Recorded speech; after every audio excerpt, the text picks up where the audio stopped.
السلام عليكم ورحمة الله وبركاته. ازيك يا حبايبي؟ عاملين ايه؟ يا رب تكونوا بخير وبسعادة وبصحة يا رب.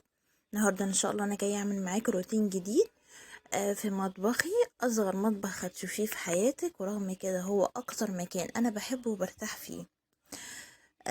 في مطبخ عايز ايه شوية تظبيطات كده بسيطة هنعملها مع بعض. يعني البوتاجاز عليه ايه، رملة من الشباك، يعني مش رملة، تراب مطرح الشباك، وشوية رملة مطرح العيش ما كنا بنسخنه. الرخامة ايه ملزقة وبرضو اكيد عليها تراب. هصبنها كده معاكم كويس، يعني انا كل مرة بروح مسحها بحتة قماشة كده وخلي، لا المرة دي انا عايزة اصبنها كويس بالصابون والخل برضو عشان التعقيم. هنظبط كده الرخامة يعني مع بعض، وعايزة اظبط الارض برضو، اشيل المشاية اللي على الارض دي عايزة امسحها، وعايزة امسح الارض المعها. وعندي القسم ده كده بتاع صواني برضو، عايزة اشيل الصواني والمع مكانه. يعني هنروق كده على المطبخ النهارده، مش عشان هو صغير كده ومش باين، لا هنظبطه كده، عايزين نبقى واقفين كده فيه مرتاحين نفسيا. وزي ما قلتلك برضو هشيل المشايه دي كده، هغسلها كويس وهلمع الارض وهعقم الارض بكلور برضو. بس قبل ما ابدا اي حاجه، انا عامله بخاخه كده فيها شويه ميه بخل بصابون سائل. البخاخه دي هروح رشها على البوتاجاز. لو في بقى حاجه لازقه، دهون، اي حاجه بتبقى لازقه في البوتاجاز، على طول الخل بيروح مسيحها. والخل حلو قوي للحاجات اللي استانلس، بيدي لمعه كده للحاجه دي بتبقى جميله. وبرده بيلمع اللي هو المرايه بتاعه البوتاجاز. ولا بتحتاجي بقى مواد كيماويه ولا خلطات ولا الكلام ده، طول ما انت ايدك في الحاجه بتاعتك هتفضل نضيف ومحافظه عليها تمام. انا هبدا ارش كده على الحوامل وعلى العيون وعلى كله، وعلى السيراميك كمان اللي ورا البوتاجاز مش هسيبه، لا هرش برضو عليه عشان لو فيه زيت طرطشه دهون كل ده يسيح. وهبدا كده بقى اروح شغاله ايه على الرخامه، هبدا اروح شايله حاجتي كلها. الكاتل ده مش شغال، هشوف كده هشيله، لو ليه صرفه او هيشتغل تاني هرجعه تاني مكانه، مش هيشتغل خلاص بقى يعني هستغنى عنه. وانا عندي برضو البراد، بيبقى يعني انا بحب البراد عن الكاتل والحاجات دي. يعني بحس ان الكاتب برضو دي حاجة غلط، برضو كهرباء ومية، معرفش انا بحس بكده. فانا ايه هشيله، لو طلع ليه بيتصلح وكده تمام هرجعه، ما تصلحش خلاص يعني مش هيأثر.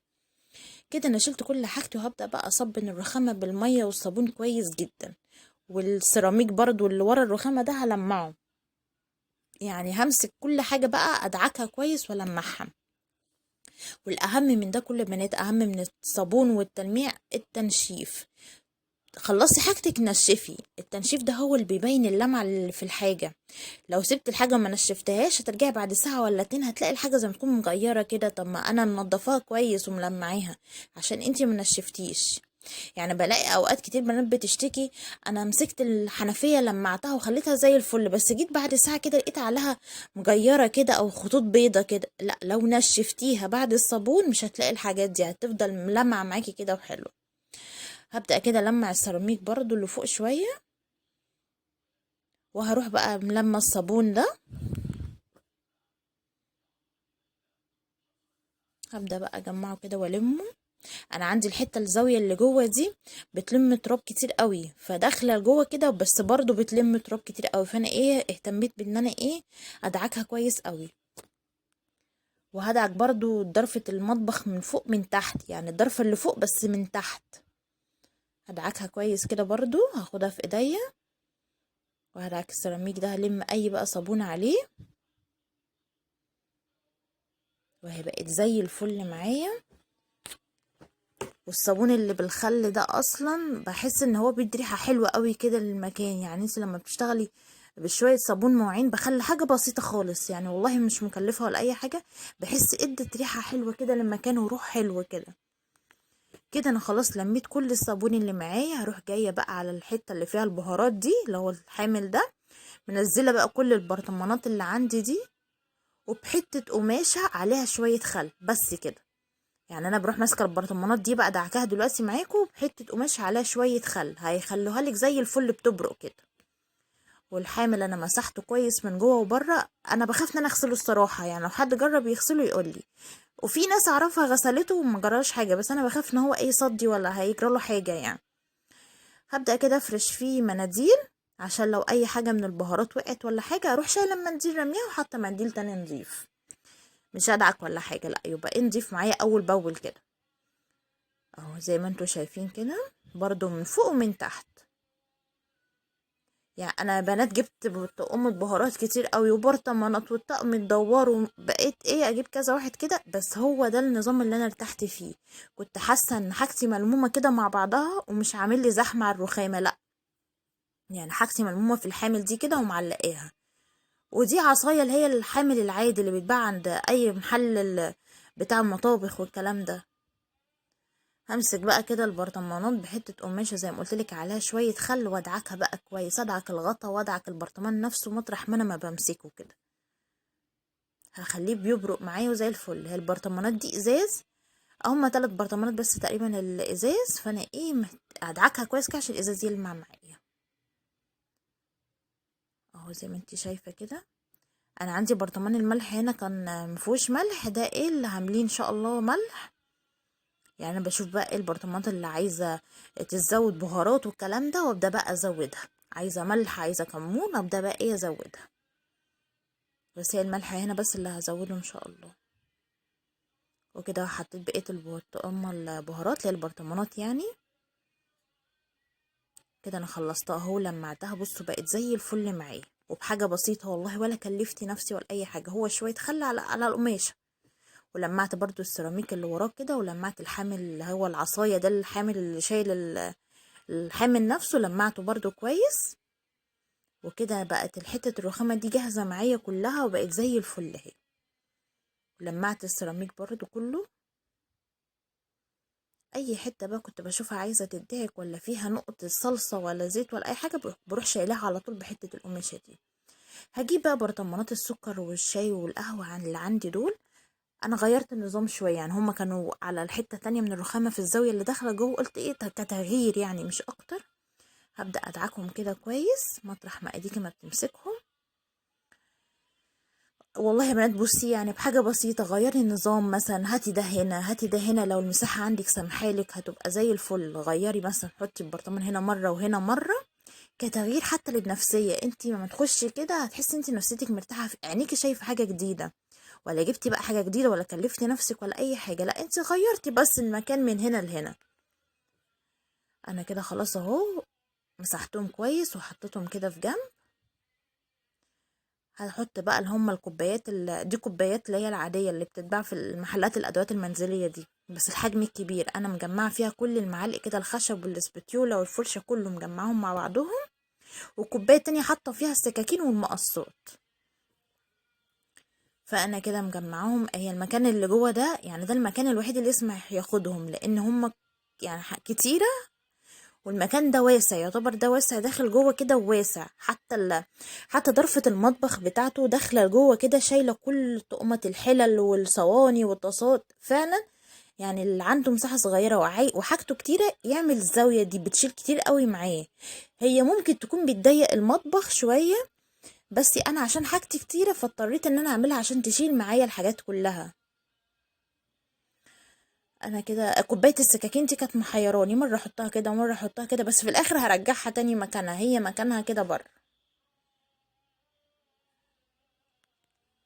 اهي كده انا خلصت خلاص زاويه الرخامه دي. هشتغل بقى كده على ايه، على الميكرويف ده هروح شايله كل اللي عليه كده. فكره يا بنات ان انت تعملي بوكس كده للميكرويف او الفرن تحفه فعلا. ولا بقى بتضطري تحطي الفرن ولا ميكرويف على الرخامه وياخد لك مساحه، لا انت عندك البوكس بتاعه وتروحي مدخلاه فيها، يحافظ لك برضو عليه من الدهون وكل ده. انا بوريكم كده الكشكول بتاعي. الكشكول ده كده فيه كل الاكلات اللي انا اتعلمتها يعني. الكشكول ده معايا من ايام ما كنت في الجامعه، كنت اي اكله بتعجبني اروح على طول كاتباها في الكشكول ده. ما زلت محتفظه بيه واخداه معايا برضو في الجواز، مش كنت بكتب فيه وصفات اكل، ممكن بقى طلبات البيت الكلام ده، بس معايا برضو. كده انا شلت الميكرويف قدام شويه اهو. هبدا بقى لمع ايه مكان ما هو مكان محطوط، هو ما فيهوش دهون بس فيه تراب. لمعته كده ورجعت تاني مكانه. المشمع بتاع الميكرويف ده حلو قوي بنات، ولا فيه دهون على الميكرويف ولا اي حاجه، محافظ لي عليه من اي حاجه. والميكرويف كان كده كده نضيف من جوه، مش كان محتاج ان انا انضفه معاكم. كده خلاص خلصته. عندي الحته اللي تحت الميكرويف دي واطيه، هي واسعه من جوه بس واطيه، فانا حاطه فيها البوكس ده، حاطه فيه برطمانات الصلصه الزياده، النسكافيه الزياده، العسل، اي حاجه مثلا برطمانات بستخدمها على طول، حطها ايه فيها كده، وقافله عليه كده بالغطا بتاعه ومدخلاها جوه. ولا واخد لي مساحة ولا شكله وحش ولا اي حاجة، لا شكله كويس برضو مقبول وداخل كده لجوه، لاني زي ما قلت لك الحته دي واطيه، فلازم حته تبقى ايه يعني تتحط فيها حاجه قليله كده، حتى يعني ارتفاعها تبقى قليل. فهو البوكس ده دخل فيها كده، وحطيت برضو طبق البرتقال زي ما كان، وكده انا لمعت خلاص المكان ده وبقى كله تمام زي الفل. هروح بقى على المكان اللي فيه الصواني، هنزل الصواني بتاعتي وهمسحها من التراب، هي فيها تراب بس، وهنضفها كويس كده. انا خلاص لمعت الصواني ورصيتها كويس ولمعت مكانها، ودي كده المكان بقى زي الفل معايا اهو. وحطيت على الميكرويف هنا اللي هو ورق الايه الزبده والاسترتش والورق القصدير، الحاجات اللي انا بستخدمها على طول، نيمتها كده على الميكرويف اهو زي ما انت شايفه كده. والمطبخ معايا هنا الحته دي كده ايه خلصت وبقت تمام قوي كده معايا. هروح بقى على البوتاجاز، هو خلاص كده الخل يعتبر دوب اي حاجه موجوده فيه، وهدعك بقى الحوامل بحته السلكه والصابون كده، هدعكها كويس قوي. يعني في بنات كتير قوي بتشتكي من الحوامل الزهر، هي فعلا لما الدهون بتلزق فيها بتحس انها عملت طبقه كده عليه، بس انا بحاول ان انا ايه انضفها اول باول كده عشان ما تتوسخش معايا. يعني حتى لو خدت بالكم في حامل كده عليه ردة عيش، فبرضو ايه انا نمت وسبته، يعني انا ما عملتهوش، هدعكه برضو كويس عشان ما يكونش ايه لزق كده فيه ولا حاجة اهو زي ما انتي شايفة كده. قومي بقى معايا كده، لو انتي في اي حاجة في مطبخك، والله مش شرط مطبخك، في اي حاجة في شقتك مكسرة انتي تقومي تعمليها، لا قومي تنشطي كده واعمليها، مين هيعملك يعني لو انتي ما عملتيش؟ قومي كده اعمليها كده وخلي حاجتك زي الفل معاك، ما تخليش البرد يكسلك. انا دعكت الحوامل اهي اهو، دي اللي كان عليها العيش، كنت مطلعاه من الفريزر حطيته على العين على طول، حسيت ان هو عمل طبقة كده من العيش على الحامل. وكده هدعك البوتاجاز نفسه، هو ما فيهوش دهون ولا متوسخ، عشان زي ما قلت لك انا على طول ايدي فيه، بس برضو لازم اديله الغسلة دي كده كل اسبوع كده عشان يبقى يفضل معايا زي الفل ومنور. وبعدين البوتاجازات الازاز دي عشان الشباك في وشه، في اي تراب بيروح على طول لازق فيه، بس هو ما شاء الله عليه يعني اللهم بارك بوتاجاز زي الفل، بقى له هو داخل معايا على 5 سنين تمام قوي والحمد لله، يعني ربنا يبارك لي فيه. انا كده هخلص بقى البوتاجاز مع نفسي. انا رحت جبت الفرشه اللي هي الفرشه بتاعه البوتاجازات دي موجوده في كل حته، بس الفرشه اللي هي ايه الخشنه دي بتجيب لك بقى الحاجات اللي هي ايه في الجوانب اللي انت ايديك ما تعرفش توصل لها دي، لا هي بقى بتجيبها بالدعكه كده، والله العظيم بتطلعها وبتخليها زي الفل. بحب انا بقى الاختراعات دي اللي هي ايه بتجيب من الاخر دي. هدعك اهو برضو هنا كويس زي ما انتوا شايفين كده.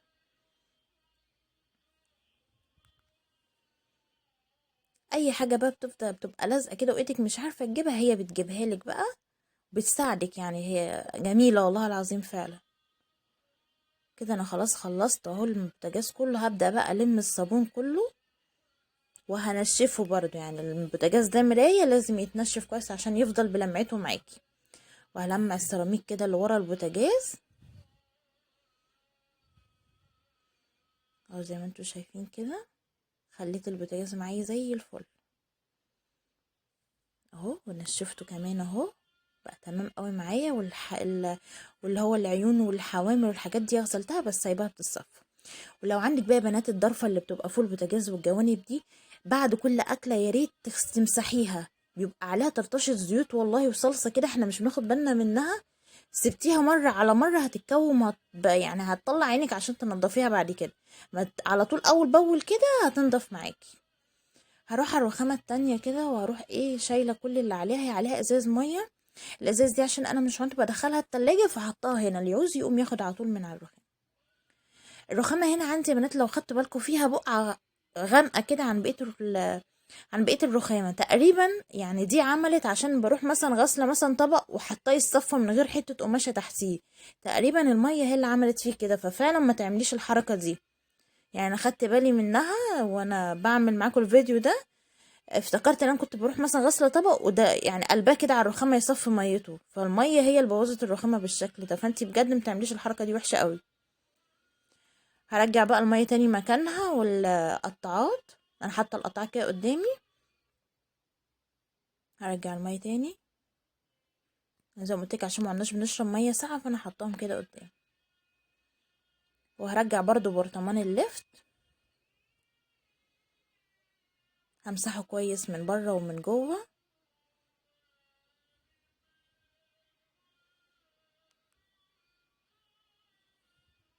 اهو بصوا جبته داير ما يدور كده البرطمان، عشان هو جنب البوتاجاز ما يبقاش حاجه طرطشت عليه وكده، فمسحته كويس.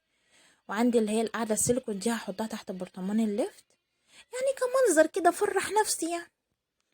كده انا خلاص خلصت الجزء ده، خلاص البوتاجاز بقى زي الفل اهو معايا، ورصيت كمان الحوامل والعيون بتاعته، وحطيت البراد كده عليه، والحته اهي كده نتفت معايا، كله بقى بربرق كده وزي الفل اهو. بصي اهو.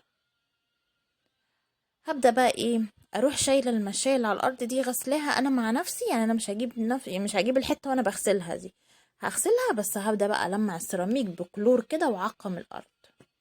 كده انا خلاص خلصت اهو المطبخ. والحوض هنا انا كنت غسلت فيه، كان فيه طبقين بالظبط، وغسلت كده الازاز دي حطها الصفه كده، ودي ميه عشان لو الميه قطعت عندي ولا حاجه، وده الترمس اللي حط فيه ميه بتغلي لبنتي، وحتى هنا الصابون اللي انا بستخدمه وفرش التنظيف. طبعا الصواني اللي ورا الحنفيه دي الراعي الرسمي في كل بيت، والله انا مره شلتها حسيت ان في حاجه ناقصه في المطبخ، رجعتها تاني، ارتحت كده نفسيا لما رجعتها تاني. وكده البوتاجاز نضف اهو، طلعت فوط نضيفه، ودي كمان فوطه كمان نضيفه، وشلت الفوط كلها بقى اللي انا كنت نضفت بيها وغسلتها. وعندي ده كده يا بنات كان اللي هو اللزق المفروض ان هو بيتلزق ورا البوتاجاز، بس انا حطيته كده على الرخامه عامل زي المشمع كده الشفاف، بس هو المفروض ورا البوتاجاز، بس انا استخدمته استخدام تاني خالص. وكده المطبخ اهو بقى زي الفل معايا، والارض اهي بتلمع وجميله اهو. وبرده السيراميك ده انا لمعته كده بحته القماشه اللي عليها خل، مش كان فيه دهون ولا اي حاجه، هو بحته القماشه بس كده. وبكده بقى يا بنات الروتين بتاعي خلص، اتمنى ان هو